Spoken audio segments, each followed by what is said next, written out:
इसमें कोई शक नहीं कि पाकिस्तान इस्लाम के नाम पर हासिल किया गया था, लेकिन इसका मतलब यह नहीं था कि सारे लोग मस्जिदों में चले जाएंगे और नमाज, रोजे, हज और ज़कात के अलावा उनके पास करने को कोई काम नहीं होगा और ऐसे सारे नेक लोगों के लिए दूध की नहरें जारी होंगी और मनोसलवा उतरेगा। इसका मतलब यह था कि हमने अपनी जिंदगियों को इस्लामी असूलों के मुताबिक बसर करना है और दुनिया को दिखाना है कि यह है इस्लाम और ऐसे होते हैं मुसलमान। लेकिन अब जो हमारा हाल है वो आपके सामने है। दुनिया भर की 2 नंबरियां कोई हमसे सीख ले, यानी 2 नंबरी तो जैसे हमारा कौमी ब्रांड बनती जा रही।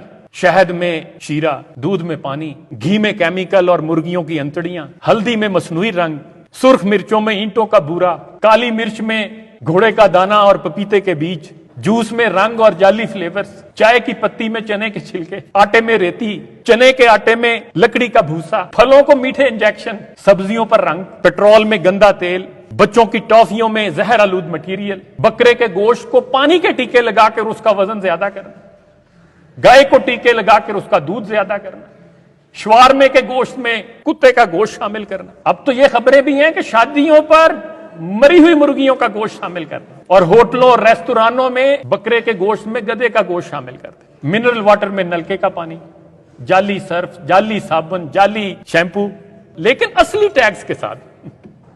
2 नंबर दवाइयां लेकिन असली पैकिंग में। अस्पतालों में मरीजों के गुर्दे निकाल के बेच दें, दिल के ऑपरेशन में जाली स्टंट डाल दें, मियां बीवी में झगड़े, मां बाप की नाफरमानी, रिश्तेदारों से कतई रहमी, पड़ोसियों से बदसलूकी, उसातिज़ा के साथ बदतमीजी, मोहब्बत में धोखा, ईमान में मुनाफकत, नाप तोल में कमी, ठेकों में रिश्वत, नौकरी में सिफारिश, कारोबार में हेरा फेरी, अमीरी में तकब्बुर, गरीबी में नाशुक्री, इल्म पर गुरूर और बगैर अमल के इल्म, इबादत में रियाकारी और इमारत में दिखावा। ये हैं हमारे कौमी आदात व एतवार। और चाहते हम ये हैं कि अल्लाह की रहमतें हम पर नाज़िल। या अल्लाह हमारे हालात क्यों नहीं बदलता? या अल्लाह हमारी दुआएं क्यों कबूल नहीं करता? इन्नल्लाह ला युगय्यिरु मा बिकौमिन हत्ता युगय्यिरु मा बिअनफुसिहिम। खुदा ने आज तक उस कौम की हालत नहीं बदली न हो जिसको ख्याल खुदा अपनी हालत के बदलने का। अपने मन में डूब कर पाजा सुरागे जिंदगी। तू अगर मेरा नहीं बनता न बन, अपना तो बन। कुरान के मुफस्सिरीन कहते हैं कि जितना अल्लाह ताला ने कुरान में यह जिक्र किया है कि तुम इस कायनात को क्यों तस्खीर नहीं करते, गौर फिक्र क्यों नहीं करते, सितारों की गर्दिश, दिन और रात के आने पर गौर फिक्र क्यों नहीं करते, यानी कायनात पे जितना गौर फिक्र का बार बार कहा गया है उतनी ही दफा अपने अंदर झांकने की बात भी की गई है।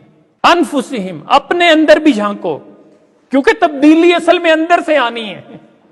जितना मुश्किल ये इस कायनात को तस्खीर करना है, उससे ज्यादा मुश्किल अपने आप को तस्खीर करना है। जिसने अपने आप को तस्खीर कर लिया उसने दुनिया को तस्खीर कर लिया। किसी का शेर है कि अगर अपने दिल पे नहीं हुक्मरां, मुसख्खिर हो किस तरह सारा जहां। आप अपने 5 फुट के जिस्म पर अगर तब्दीली नहीं ला सकते तो फिर आपको कोई हक नहीं है कि आप मुआशरे में तब्दीली के ख्वाब देखते फिरें।